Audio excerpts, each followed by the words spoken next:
Good day everyone. Akon nga part subong ang mag-share sa Pastor's Podcast, and I was tasked to share about the 16 tenets or 16 fundamentals of truth sang Assemblies of God. So this is what I'm going to share with you this morning. Isa lang kayo tama kalaba. Ang maumpisa kita sa the Bible is inspired. The Bible is inspired. That is number one tenet. Divide ko ini sa 5 ang tenets of faith naton. Ang first division is God's Word, which is the number one tenet. The Bible is inspired. Tapos ang second division is God's person. Ang number 2 ang iyang under sina sa God's person is the one true God. The Lord Jesus Christ is fully God. Sa division 3 is the fall of mankind, the number 4 tenet, kag salvation of mankind. Muna God's plan for man, salvation of mankind, sanctification, baptism in the Holy Spirit. Number 7, initial physical evidence of baptism in the Holy Spirit. And number 8, 9, divine healing. Kag ang number 4 nga subdivision is God's plan for the church. Ang number 10 nga tenet, the ordinances of the church, baptism in water and Holy Communion. Ang number 11, the church and its mission. Ang number 12, the ministry. Muna siya ang nasulod dira sa fourth subdivision nga God's plan for the church. Kag ang fifth nga subdivision nga God's plan for the end times. Ang title. Ang number 14, the millennial reign of Christ. Number 15, the final judgment. And number 16, the new heavens and the new earth. Okay, so amo na siyang subdivision sa 16 tenets of faith. So makadto kita sa number 1, the Bible is inspired. Kag makita naton ang sa mga references na istoryahan naton karon, 2 Timothy, 1 Thessalonians, 2 Peter, nga the scriptures of the entire Bible. Entire Bible are verbally and plenary or wholly inspired of God. It was not just the ideas that were inspired. Even the choice of the words was inspired as the original writers. Ambal ko original writers. Ang mga writers gid si Moses, ang mga Old Testament prophets, kag ang mga New Testament writers si Matthew, si Mark, si Luke, si John, si Apostle Paul, kag ang iban pa. They were moved by God to write what He wanted them to say. We therefore believe that, number 1, the scriptures are God's revelation of Himself to mankind. Number 2, they are infallible. They are never wrong. And number 3, they are divinely authoritative guide for our faith, our belief, and manner of living. Amo nang ginatuuhan ta parte sa Bible. Okay, so sa reference naton, 2 Timothy chapter 3 verse 15 to 17. Amo na yung nahambal sa Bible, 2 Timothy chapter 3 verse 15 to 17 sa Good News nga translation. And you remember that ever since you were a child, you have known the Holy Scriptures, which are able to give you the wisdom that leads to salvation through faith in Christ Jesus. All Scripture is inspired by God and is useful for teaching the truth, rebuking error, correcting faults, and giving instruction for right living. Kanami ang pagka-butang diri sa Good News Bible.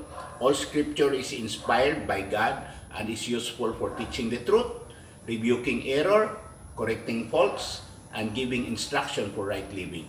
So that, verse 17, the person who serves God may be fully qualified and equipped to do every kind of good deed.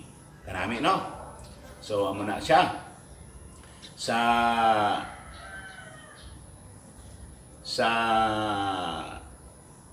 1 Thessalonians chapter 2, verse 13, amo na yung nakabutang.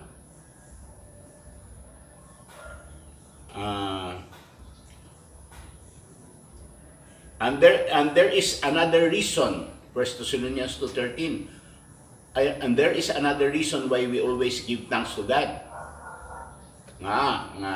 They always give thanks to God, hambal ni Apostle Paul. When we brought you God's message, you heard it and accepted it, not as a message from human beings, but as God's message. Grabe, no? Anami. So, amo na ang pag-accept sang mga Thessalonian believers sa word nga gin-preached ng Apostle Paul, not as a message of man, but a message from God, a message of God.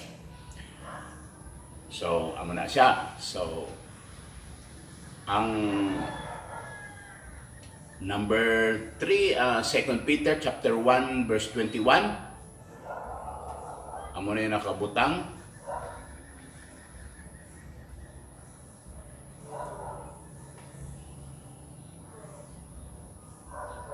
For no prophetic message ever came just from the human will.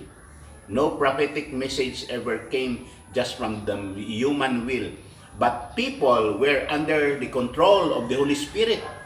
The Holy Spirit, as they spoke the message that came from God.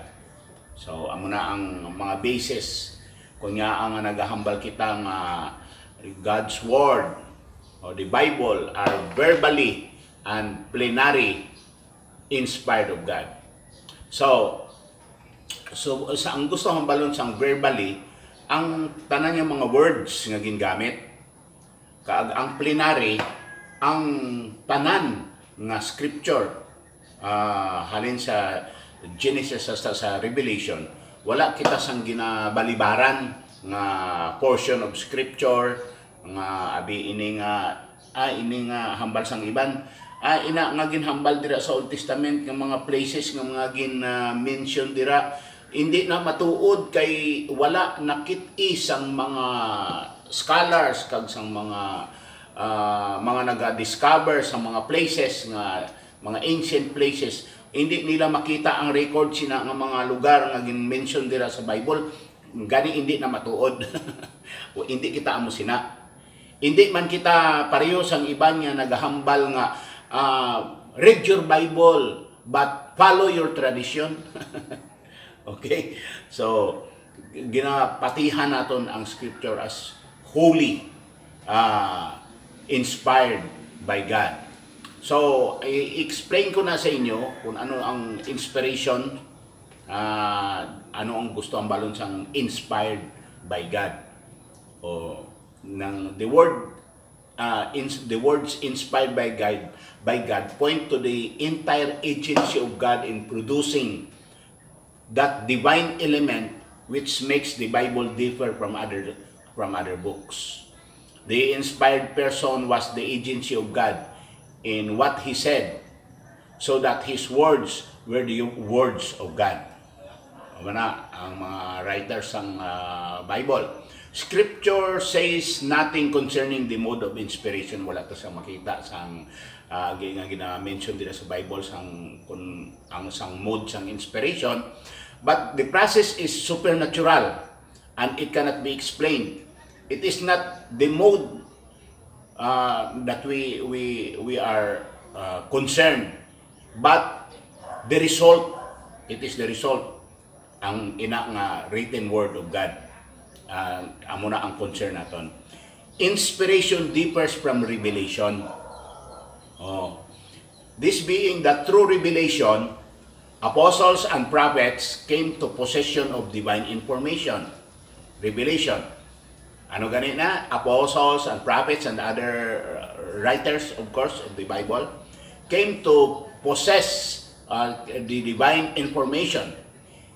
Ang inspiration is being that through which ang ilang nga na-possess nga divine information, they were able to infallibly communicate it to others. Amo na inspiration. Okay?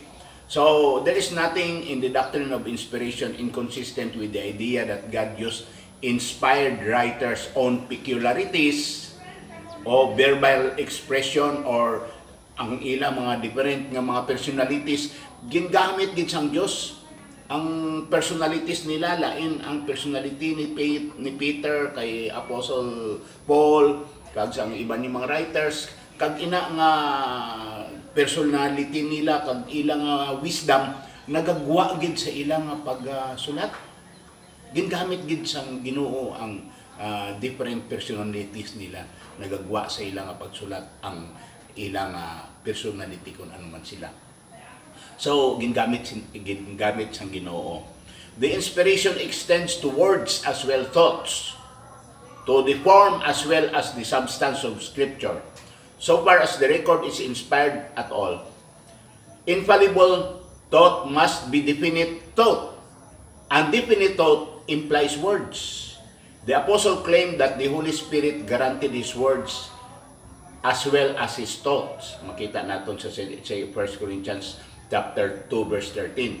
So not in didactic or moral or instructive words of man's wisdom, but in the didactic words of the Holy Ghost.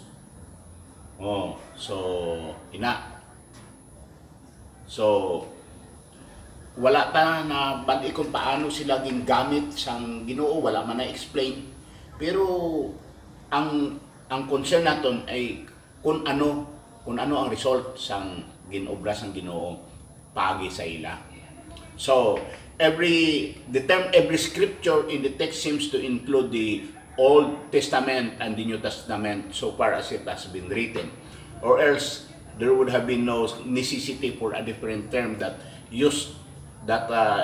was used in the 15th verse, Holy Scriptures, ang bansang Bible. By inspiration of God, one may agree that the original writings from Paul and other Bible writers was inspired by God.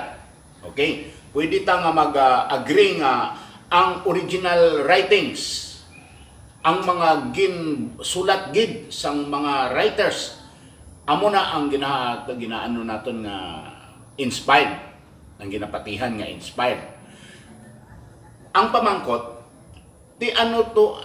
paano ang mga copies nga ginhimo sang mga scribes sang una kag sang mga nagkopya sang mga sa dito halin sa original writing kay madamo ang mga nagkopya nga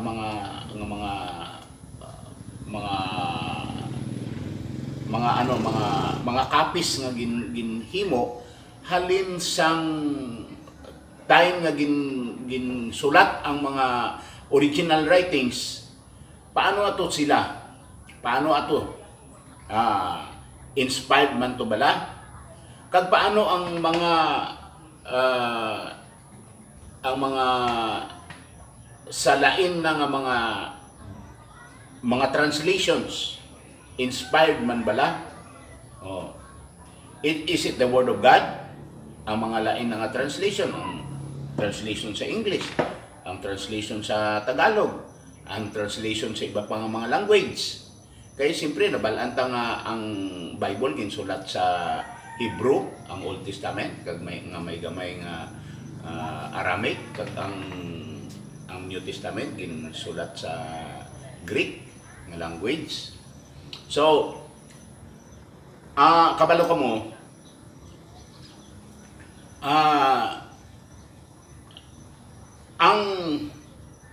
ang ginahambal sa mga scholars nga today we have a New Testament that we're not more than 1:1,000 of the text is in question. Wala gani 1:1,000. And not one significant doctrine is in question. Wala sing gina-question nga isa bisan isang significant doctrine. Kag ang numbers of the Old Testament are even more impressive. So, amo na. So, okay kita dira, pero ang mga translation subong. Kabalo man kita nga ang English nga language hindi gid makapantay sa Greek nga language. O hindi ba? Mas rich ang English nga ang Greek nga language kung i-compare sa English nga language kay bisan gani ang mga words, madamo ang mga words sa Greek language nga wala sang kapantay sa English nga language. Nabalaan ta na kay bisan gani ang word lang nga love, hindi ba sa Greek nga language, 4 ang makita naton sa Bible nga lain-lain nga Greek nga word sa love. May eros, may agape, may philandros, may ano pa gani ang isa. So what I'm trying to tell you is initanan nga 4 ka words ang love sa Greek word, sa Greek language. One word lang ang makita nga corresponding sa English nga language, love lang gid tanan. So just imagine that, no? Pero ang ini nga mga translation wala man sang question. Maluwas ang iba niya mga translation, abi nga hungod gid nila nga lainon ang mga words nga ginagamit nila o agud nga magsut sa ilang teaching. So kinahanglan naton sa aton nga time may aton nga mga literal translation. Young's literal translation, kinahanglan may aton sina amplified nga translation, agud nga may aton nga ma-compare sa iban pa ganyang mga translation. Agud nga ano naton ang Word of God, matun-an naton kag kadayon nga matun-an. May King James kita kag iban nga mga translation, nga mga recent nga translation. May akon diri sa akon nga sa akon nga Bible tools nga ari diri sa akon nga sa akon nga laptop. May akon diri nga Hebrew Bible, Old Testament with Strong's nga concordance, kag may Greek man ako diri, kag may Young's literal translation ako diri. May King James nga may concordance, may Latin gani ako diri. May Bible in Basic English, may Faithful version ako diri, may Tree of Life version, may Good News Bible, may English Standard, may Easy to Read version, kag may Tagalog. Kag ang akon yung mga commentaries, F.B. Meyer, Pulpit, Scofield, T.S.K. Cross Reference, Alexander McLaren, John Darby, Adam Clark, kag makabuligid sila, makabuligid ining mga commentaries. Okay? So, kung kinahanglan naton nga mas madanong-danong pagid nga pagka-intindi sa mga bagay nga kinahanglan naton nga tun-an gid, wala sang katapusan ang pagtuon sa Word of God. Madamo gid nga mga bagay nga dapat nga tun-an naton kag tuuhan kag i-apply sa kabuhi naton. Okay? Ini lang nga inspiration sa Word of God, kinahanglan tani nga tun-an. And kag agud nga maging ma-fortify ang aton belief that the Bible is really God's Word. Amen. And there is something else we can say about the Bible. It is true. And though the Bible is not a science textbook, when it does speak on matters of science, a science, not in figures of speech or poetic or hyperbole, it is true. So, the Bible and exact science are in harmony. Ang exact science, gusto ko ang meaning sa exact science, ang exact na science, hindi ng mga theory of evolution, hindi na exact. Ang mga exact science pero sa mathematics, kaya bisan diin ka magkanto, 1 plus 1 equals 2 gid. mga kung ano pa nga mga exact bala, tama permi. Okay? Hindi nga kung sa lain ka nga nation, kung lain nga culture, hindi na tama. Okay? So, kag ini pa, may ara nga 5 common arguments against the Bible. And amo na yung ako niya, ini nga 5 common arguments, basi hindi na naton ni ma-take up subong kay makulangan ta sa oras. Pero amo na ang title sini, 5 common arguments against the Bible and how to respond to them. Okay, so may response ni, basi kung maambal ka mo, nagaduda ko sa Word of God kay wala man gin take up ini, basi kung nang matuod ini kag wala ka sang response. May and how to respond to them. Okay? So pwede ka mo sa inyong kaugalingon nga studies mag-research ka mo parte sining mga 5 common arguments against the Bible kag studyhan nato mangita kita sa mga materials dira sa internet. Amo na ang 5 common arguments. So ihatag ko sa inyo ang 5 common arguments, hindi na ang how to respond. Istoryahan ta inang how to respond sa madason. Okay? Amo na yun. The Bible is full of contradictions and discrepancies. Ang balasang iban. Full of contradiction and discrepancies. Number 2, the Bible is full of violence, genocide, prejudice, and injustice, often commanded by God. And it is been used by Christians to justify more violence and oppression. Argument against the Bible. Ang number 3, the Bible's description of nature and natural history are hopelessly at odds with science. Number 4, the Bible was written by ancient and primitive people and has no value to modern people anymore. Number 5, Christians can't even agree on what it is saying. So who cares if it is true or not? Grabe no, ng mga arguments against the Bible. Pero ang ako niya ginaano sa inyo, the arguments against the Bible and how to respond. Sige. So next time, magkita kita, istoryahan natin how to respond to these arguments. Kay may response ini. Okay? So, God bless everyone. And kabay pa nga padayon kita nga magtuon pagid sa Word of God, sa lain-lain nga mga aspects ang hambal sang Dios, agud ni magtubo kita sa aton nga pagtuo kag sa aton nga pag-apply sang hambal sang Dios sa aton mga kabuhi kag sa aton mga ministry. God bless.